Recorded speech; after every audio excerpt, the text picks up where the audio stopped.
Hi everyone, my name's Amanda and I am that preppy Italian girl. I have been running a blog by the same name at that website, thatpreppyitaliangirl.com, for several years now, and I started doing well, so I just thought why not venture into videos too. So welcome to my channel and my very first video. Let's see how I do. Today is New Year's Eve, and I need to change stuff up a little bit. Being Italian, we do not put away our manger and all of our Christmas decor because I still celebrate Befana with my family, and that is not until the 9th. So some of the decor will still be staying up, but I'm going to make it more manageable. Definitely clean up this mess. Does anyone else get everything like just accumulating in a certain spot in their house? I got puzzle mat because I didn't do the puzzle over there over the holidays because there was nowhere to put it.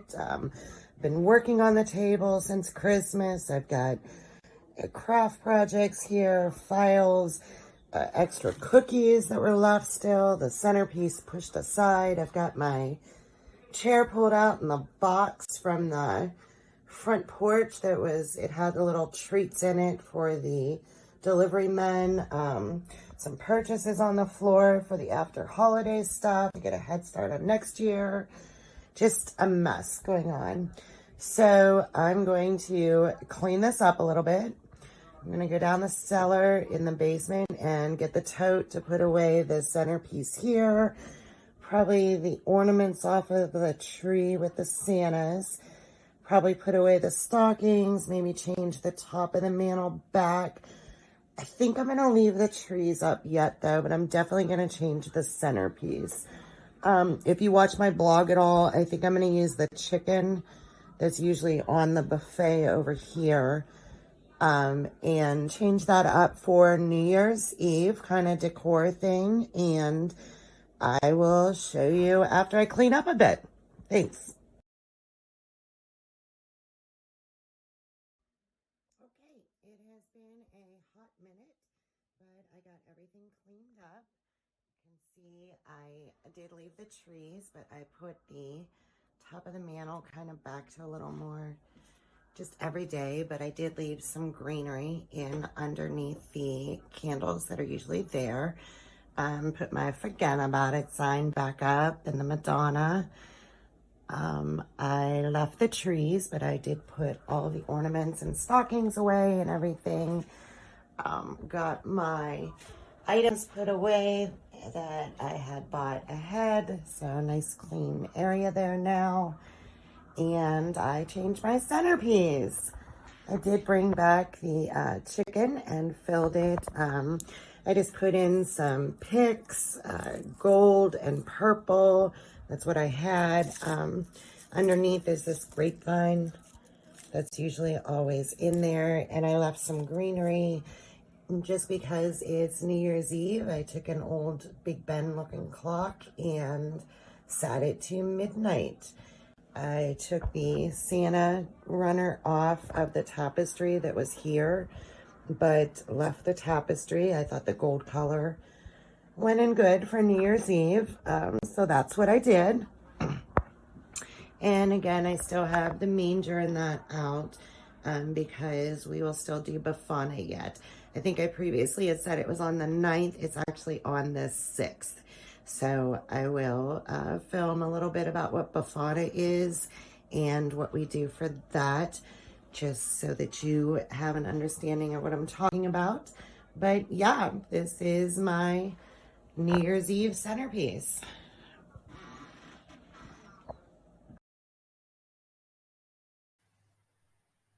For those of you who may not be familiar with the Befana legend, I will give you a brief synopsis of it. Befana itself is not a holiday, even though I refer to it that way. Befana is actually what's referred to as the Christmas witch. She is kind of like the Santa Claus of Epiphany. Epiphany is a holiday most of you should have heard of before. It's like the Three Kings Day also. It coincides with the late arrival of the three wise men to Christ's birth at the manger. They did not arrive until 12 days later, as legend says. So the legend of Befana says, though, that on their way there, they stopped for food at a village outside of Rome on their way to Bethlehem. They knocked on the door of a peasant lady who was busy sweeping her kitchen and cleaning everything up, and she graciously gave them food and sent them back on their way. They did offer for her to come with them to visit the Christ child and told her about the miraculous birth. She thought about it for a little while and looked around and picked her broom back up and said she just couldn't go. She had far too much work to do. So she kept sweeping, and the three wise men went on their way. And later that evening, when she finally was done with all of her chores and housework, she decided maybe she didn't make the best decision and she probably should have went with them. I mean, after all, if a savior had been born, certainly she needed to see this herself. So she rushed quickly out the house, still broom in hand, and went running down the street trying to catch up with the three wise men. She ran so fast, picked up gifts along the way of figs and oranges and things that she had found so that she didn't go empty-handed to see the Christ child. And she ran and ran and ran so fast. She never was able to catch up to the three wise men, but she ran so fast that she ended up flying on her broom, which led to the legend of the Christmas witch, obviously. And peasant lady flying on a broom is going to lead to images of a witch.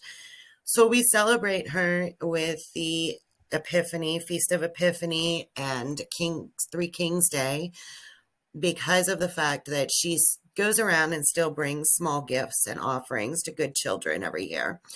She doesn't know any one of those children could possibly be Christ, and she wants to make sure that she is giving offerings to the Savior who was born, if that was the case, that they could perhaps be the Savior. So that's where the legend comes from. And one of the big reminders of it, along with Jesus being the reason for the season, you end the season on the note of making sure to remember that no matter how busy your life is, you're always making time for Jesus in your life. So we celebrate it with an Italian meal and try and have those memories and thoughts in our mind as we go through things. And this year I'm going to make lasagna. Okay, so for Befana dinner, meal, or whatever, there's nothing special that we actually cook. We just make sure that it is an Italian dish. So I decided this year to make lasagna. So I will walk you through an easy lasagna recipe and how I make it, just to give you maybe a recipe you can use as well. So let me show you everything that you need. Obviously, lasagna noodles. This brand is a local brand here in Youngstown, Giarisa. So I got that. 15-ounce package of ricotta cheese you need. I get 1 packet of mozzarella. I chose to get reduced fat just to take a few calories out of this dish. Also, then you need, I think, sprinkled cheese. Make sure you get the one that's Parmesan and Romano. That makes the 4 cheese of the lasagna. Salt and pepper, of course. Ground beef. You need about 1.5 pounds of ground beef. This is actually a little over, but I'm going to separate it and keep it for the weekend. And 2 jars of sauce, or you can use homemade sauce, but just to get this put together quick, I bought 2 jars of sauce. I like this brand. It's actually relatively cheap. I think these were only like $1.50 a can, but the tomato basil of this Del Grosso tastes the most that I have found commercial, like my grandfather's sauce used to taste. And of course, a bottle of wine for later. I just got this Merlot. This Matthew Fox is a brand that they sell at a store here called Mark's. It's a grocery store in Northeast Ohio. I'm not sure if they're outside of Ohio or not. So I've got all the ingredients here, and that is everything that you need. I am going to go ahead and start boiling the noodles. I'm going to brown the 1.5 pounds of ground beef with salt and pepper to taste in it. And I will check back in with you and show you how to put it all together. Okay, so the noodles are cooked, the meat is browned and ready. So I'm going to show you now how to put this back together and get it all layered up. I'm going to apologize first for the angle. First lesson learning, making my first video, is invest in a tripod of some sort. So the first step here though is to get your pan. I put a thin layer of sauce in the bottom, kind of just maneuvered the pan around to get that layered in, which replaces the need then for any kind of oils or cooking sprays. From there, I'm going to start layering the noodles on the bottom of the pan. Inevitably, some are going to have broke when you cook them, but you want to try and make sure, at least on the bottom layer and the very top, that you use whole ones as best as you can. In order to be able to grab these easier, so they didn't stick, obviously I have salt in the water. And I replaced the hot water with cold so that I could grab them to layer without burning my little fingers. So I'm going to layer about 4 noodles across the bottom. Go all the way across. That'll give me my base. You just want to overlap them a little bit. You can see they're layered. Then I want to start adding in my cheeses and another layer of sauce and the meat. So it doesn't really matter which order you go in, but I'm going to pour some sauce on top of this. Spread it out a little bit.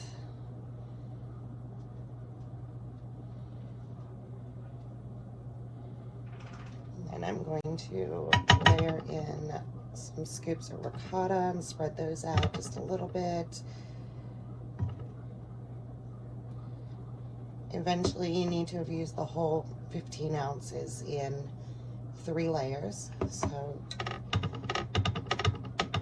it doesn't need to be perfect, just kind of, you don't want the huge globs, but it doesn't need to cover everywhere perfectly because all the cheeses are going to melt in together.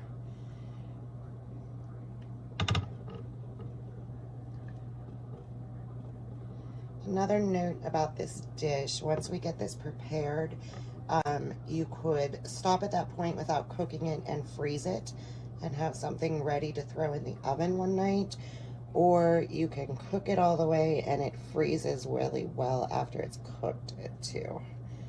So it's something you could prep ahead. Okay, I think I'm gonna put some meat on now. I just like to go in with my hands. I did wash them, but you could use a scoop or anything like that if you would prefer.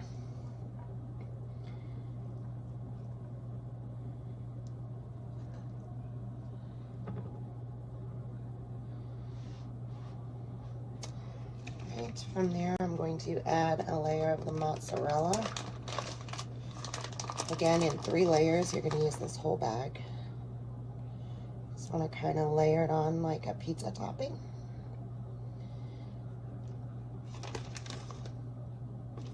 I'm going to add a little more sauce.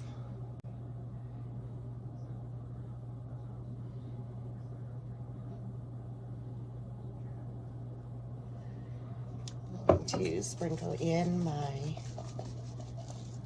Parmesan Romano mix.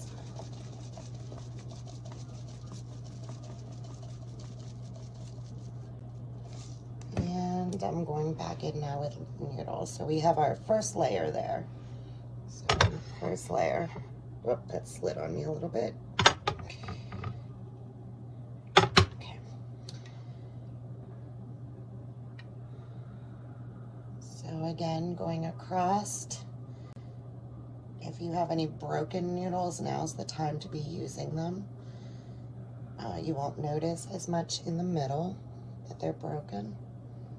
It's inevitable, no matter how much salt you put in the water or how well you keep watching them while they're cooking.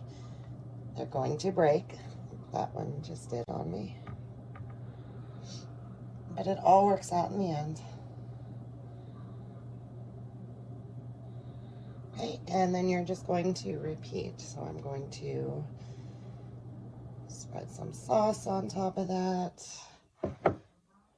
Add my cheese.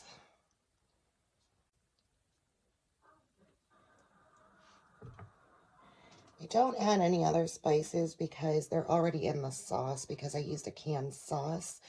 I did, like I said, salt and pepper the meat, but other than that, I don't add any spices because they're already in the sauce.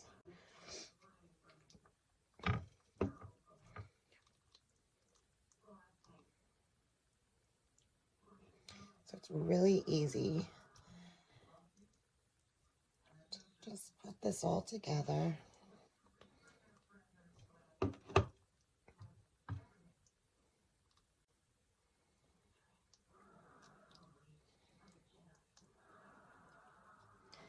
Spread everything out.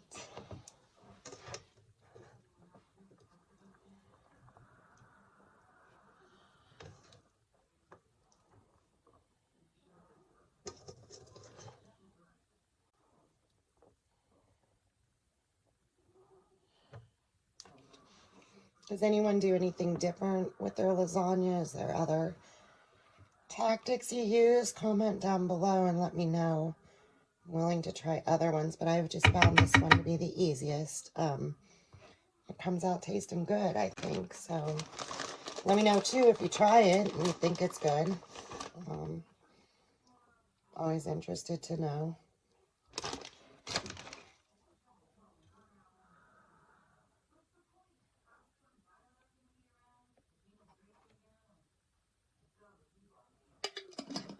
Always want to get all the sauce out of the jar. So my second.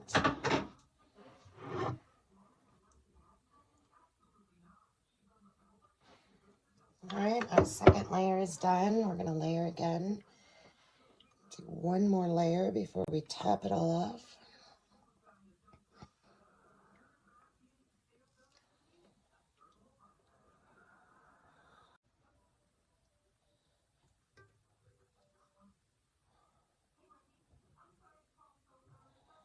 Oh, they're sticking together on me in the pan over here.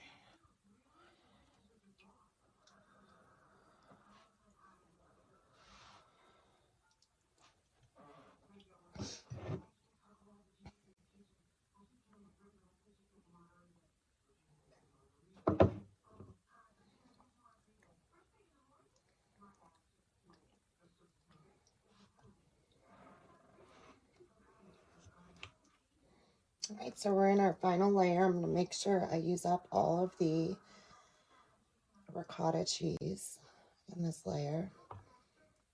Don't put that on the top. It's only down in the middle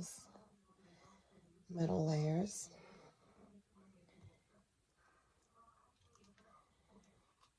And I'm also going to use up all the end of my meat in this layer because, again, I don't put that on the top. It's just down in the middle layers. We do want to save some of the sprinkled cheese and the mozzarella for the top, though.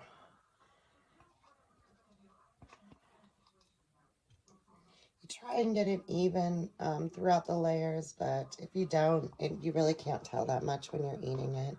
And you probably could if you looked from the side and were a huge connoisseur, but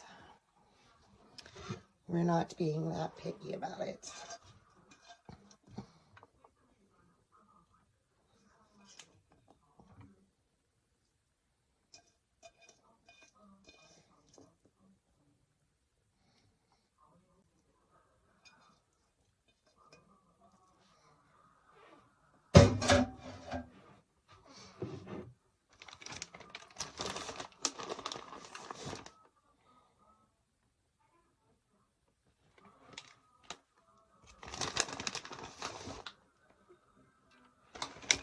Right, so I'm just going to finish with this layer.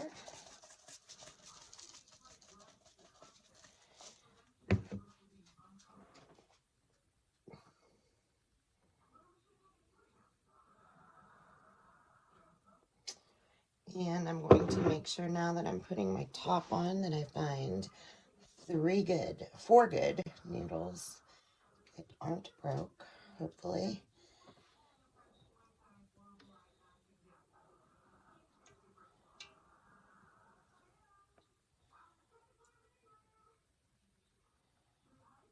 I have tried the lasagna noodles before where they say you don't need to cook them ahead of time. They did not come out well for me. I don't think it actually cooked for me when the lasagna itself was in the oven. If anyone's had luck with those, let me know if there's a certain brand. I think the one I tried was Barilla, actually, and it did not work out for me.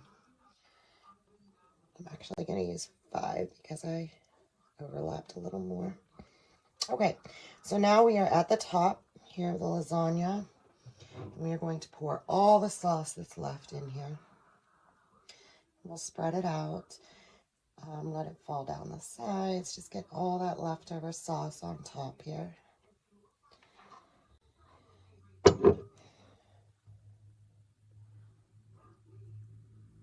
Okay, in the meantime, while I'm doing this, my oven is preheating to 350.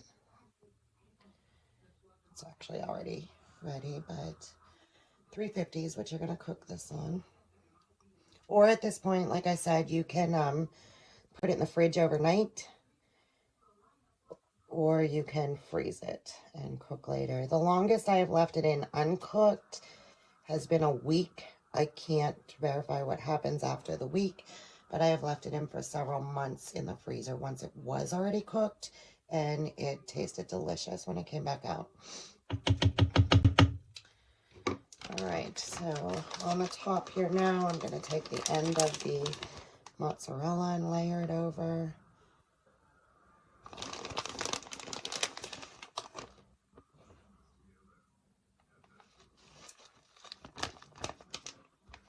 And I'm going to do some more sprinkled cheese to fill in where the mozzarella didn't go.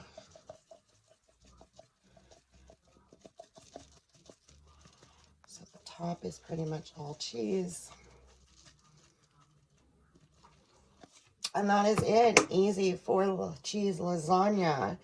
Cover this with foil. Put it in the oven for around an hour and 15 minutes. Take the foil off and leave in for another 15 minutes just to get a brownness on top in the cheese.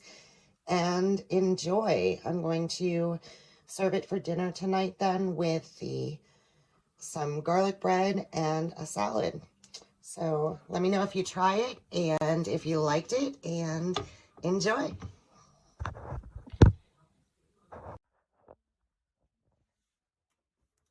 my 1-hour timer went off and I just uncovered it.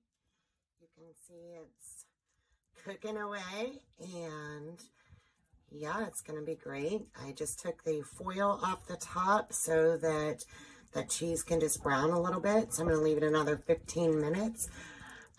It didn't boil over this time, but one thing I forgot to mention, I do like to put a cooking sheet underneath the pan that's bigger, because sometimes if you get too high to the top, the sauce will boil over a little bit.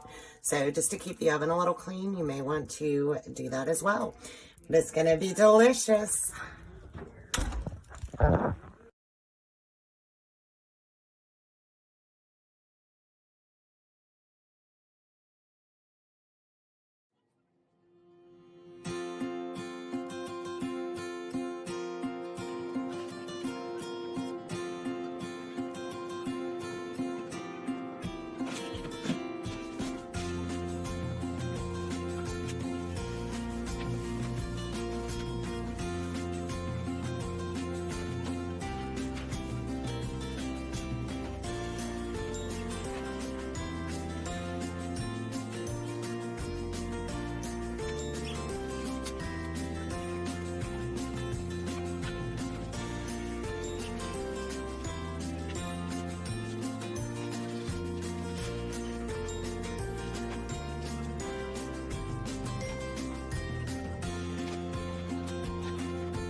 sadly, all of the holiday decor is down. House looks a little bare right now as I look around, but spring will be here before we know it, although we do have to make it through winter yet. I thank you for watching. If you made it this far, hopefully you enjoyed it. And please comment down below any kind of future videos you might like to see from me, and I'll see what I can accommodate. Also, any pointers you have for editing these videos, if you make videos yourself. I used Canva to make this, and I found downloads to be very slow. I'm not sure if that's normal or not, so let me know in the comments down below. Also, I'd really appreciate if you'd subscribe so that you can get notifications when I upload a next video. I know I'm just starting out. This was my very first video, so I'm sure there were errors in there, and there's several lessons I've learned along the way. But I tried to figure out some of the editing stuff. I definitely need to order a tripod of some sort, though, so I will be ordering that next week as well, too. So comment down below, make sure you subscribe, and visit my blog to see any kind of videos of the things I cover, usually like home decor or day trips, shopping, some like fashion wish list things. So check that out and let me know any kind of videos you would like to see going forward. And again, thank you for watching and being here. It was very fun doing this. Till next time, thank you.